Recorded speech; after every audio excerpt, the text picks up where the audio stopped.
es un tema que es importante porque digamos que es el motivo de presentación o de consulta de muchos de nuestros pacientes acá en la unidad de oncología, y en ocasiones pues el diagnóstico realmente hay que saberlo enfocar como para optimizar recursos y ser un poco más expeditos en la solución del paciente. Bueno, entonces entrando en materia, bien, pues una rápida recordación aquí del metabolismo de la ictericia, de la bilirrubina. Como todos ustedes recuerdan, la bilirrubina se produce como mecanismo, como un producto de desecho del metabolismo de la hemoglobina, y generalmente gracias a los fagocitos a nivel del vaso, y se libera la famosa biliverdina, el complejo biliverdina-albúmina, que es captada por el hígado y tiene una secreción a nivel del tracto gastrointestinal, pues como todos conocemos como bilirrubina conjugada, pasa al intestino delgado, pasa al colon, parte se reabsorbe y una parte se excreta por la orina y otra por la materia fecal. Es digamos, un mecanismo muy sencillo, y pues para recordarnos a todos que las bilirrubinas normalmente tienen unos niveles que son estos, normales. Generalmente la total está entre 0,3 y punto miligramos. Todo lo que esté por encima de esto, pues hablamos ya que tiene una elevación o alteración del metabolismo de la bilirrubina y requiere un estudio para ello. ¿Cómo se deben enfocar los pacientes?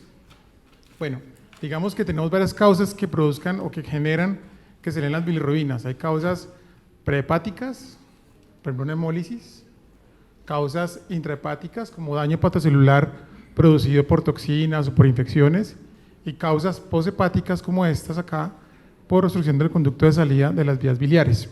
Entonces, dependiendo de donde esté localizada nuestra etiología, pues el cuadro clínico será más o menos distinto y la presentación será diferente y el abordaje también será distinto para estos pacientes.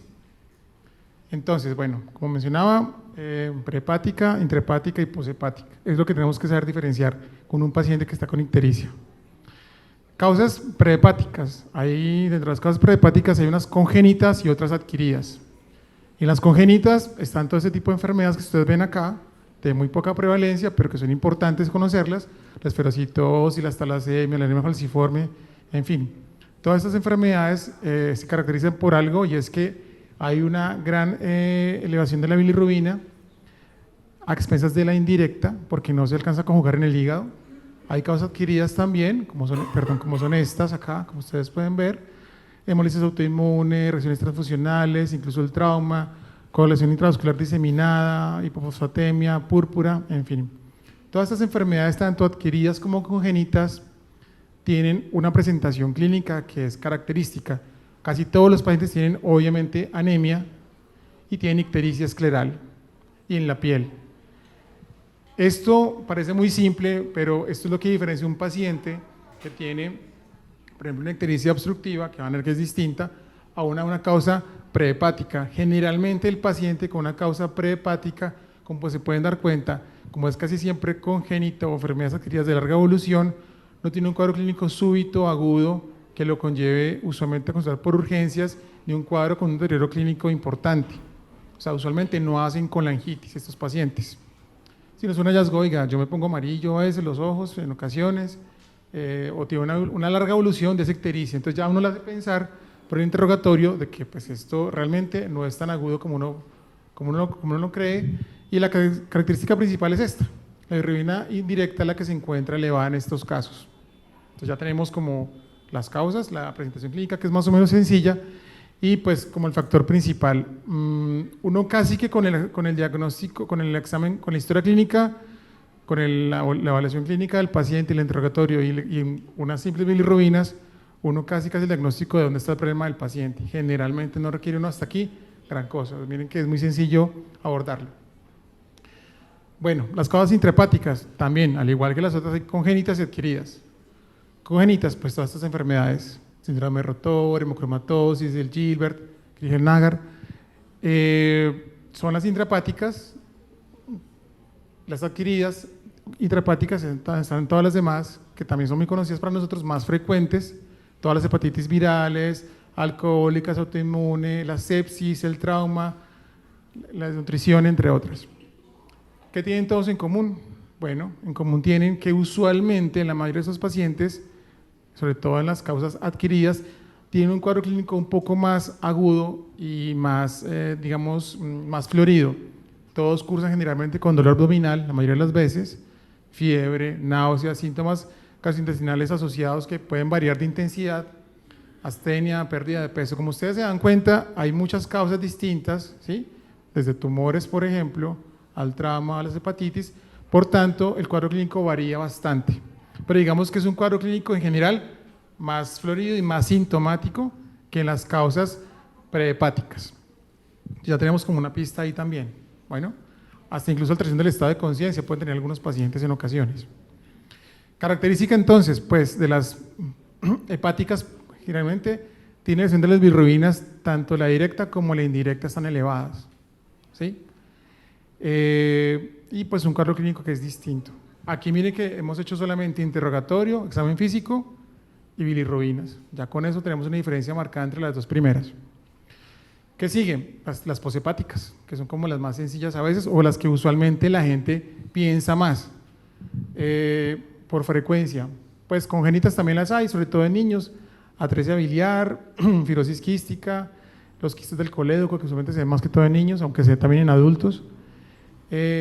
Congénitas y las adquiridas, pues las más comunes que todos ya tienen en la cabeza cuando uno habla de ictericia, pues colecistitis, coledocolitiasis, el trauma, la pancreatitis, los tumores, tanto de las vías biliares como de la vesícula y las estenosis del conducto biliar. La presentación, bueno, muy similar a la anterior, también dolor abdominal. Como aquí pueden darse cuenta, generalmente este grupo de las poshepáticas son más frecuentes las adquiridas que las congénitas, y entre las adquiridas son cuadros abdominales agudos usualmente. Entonces, mucha colecistitis, mucha coledocolitiasis, los tumores de la pancreatitis. Por esa razón presentan cuadros del abdominal un poco más severos, más agudos. Síndrome constitucional, pues porque son enfermedades neoplásicas algunas de ellas, y pues tiene una presentación con mayor frecuencia de colangitis.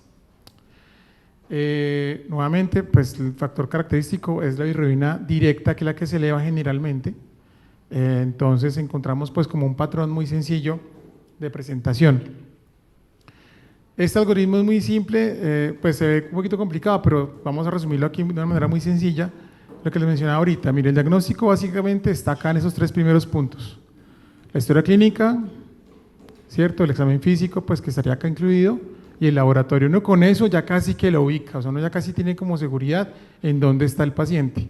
Si es una ictericia prehepática, intrahepática o poshepática.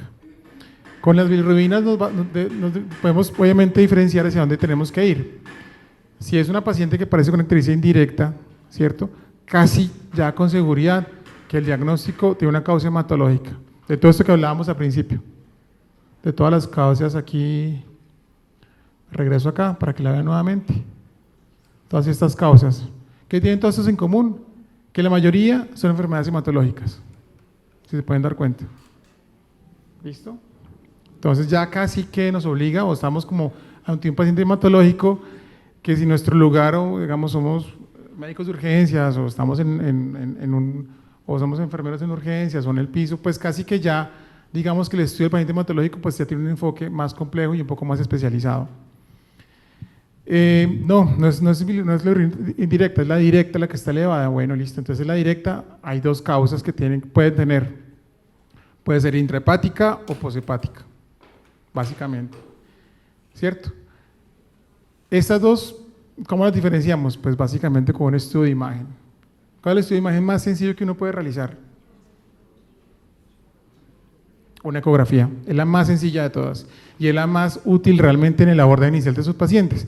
Antes de no irse por allá a pedir tomografías y resonancias, con una ecografía patobiliar simple, que es un examen rápido, sencillo, de una muy buena sensibilidad, uno se puede orientar. O sea, uno hace una ecografía y te pueden reportar, ah, sí, mira, hay una lesión dentro del hígado, una lesión obstructiva, o mira, estoy viendo la vía biliar dilatada o no está dilatada. Ya con eso, casi que uno tiene, o sea, una orientación mucho más clara. Si yo le hago una ecografía y no le veo nada, ¿sí? Es una causa intrahepática de las que hablábamos hace un rato, que obviamente pues no vamos a ver nada. Aquí están todas, ¿cierto? Obviamente ecográficamente esto es negativo. Entonces ya sé que es probablemente una congénita intrahepática, porque le hice la ecografía, pues no tiene nada más. Y por supuesto, pues si tiene una masa o una lesión, pues ya es mucho más sencillo, o sea, puede ser una lesión intrahepática o una lesión en el colédoco distal o una lesión en la vesícula biliar, que pues en la ecografía para el abordaje inicial es suficiente. Puede que no veas la lesión en ocasiones, como sucede muchas veces, pero hay una cosa que es característica, sobre todo las obstructivas, es que la vía biliar va a estar dilatada.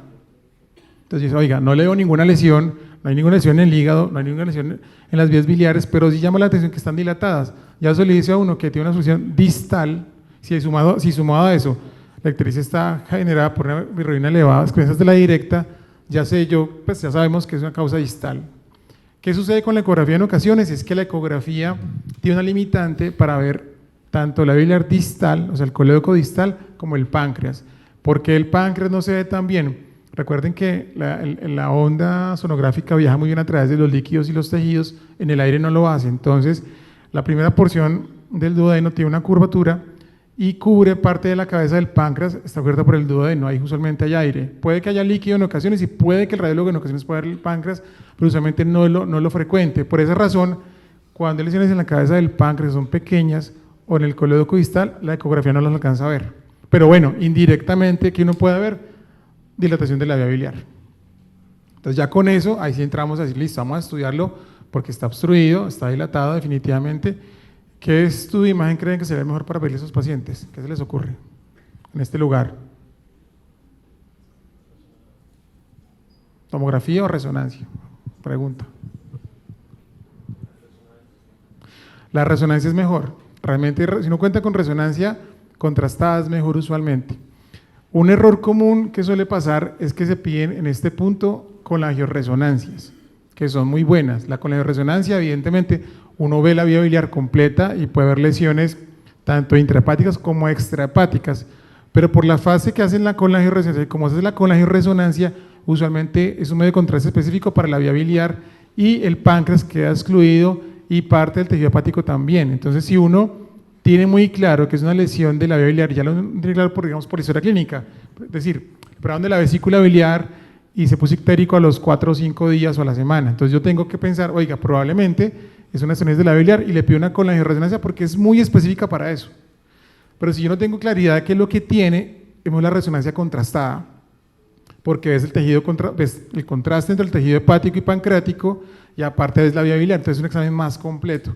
Es un error muy frecuente, muchas veces se piden colangioresonancias de entrada por esta razón, pero hay que pensar que el espectro es más grande, entonces por esa razón, como debemos ver el páncreas, las vías biliares, el hígado, pidan resonancia contrastada si tienen la posibilidad. No la hay, listo, entonces no la hay, hagamos una tomografía contrastada. La TAC contrastada también es bastante buena, es muy buena, sirve obviamente, la resonancia es un poquito mejor, pero la tomografía contrastada, bien.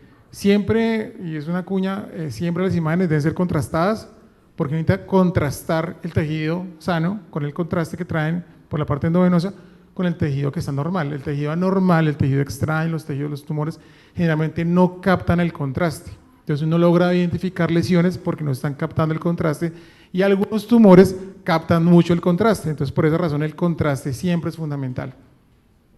Entonces miren que si encontramos una lesión, casi que una lesión tumoral, es como más sencilla la evaluación y si no la hay, pues estamos en este espectro del cuadro. ¿Listo? Son otras causas. Ok, ecografía normal, no le veo nada, no está dilatada la biliar, entonces tiene una causa no obstructiva, no tumoral, no adquirida, entonces una hepatitis, ¿cierto? Cualquier tipo viral. Y ya enfoco mi cuadro hacia allá. Realmente es como uno debería hacer, como el abordaje de los pacientes. Ahora bien, ¿qué es lo más grave de todo esto que puede tener un paciente con ictericia? ¿Qué es lo más grave que puede desencadenar un paciente de estos?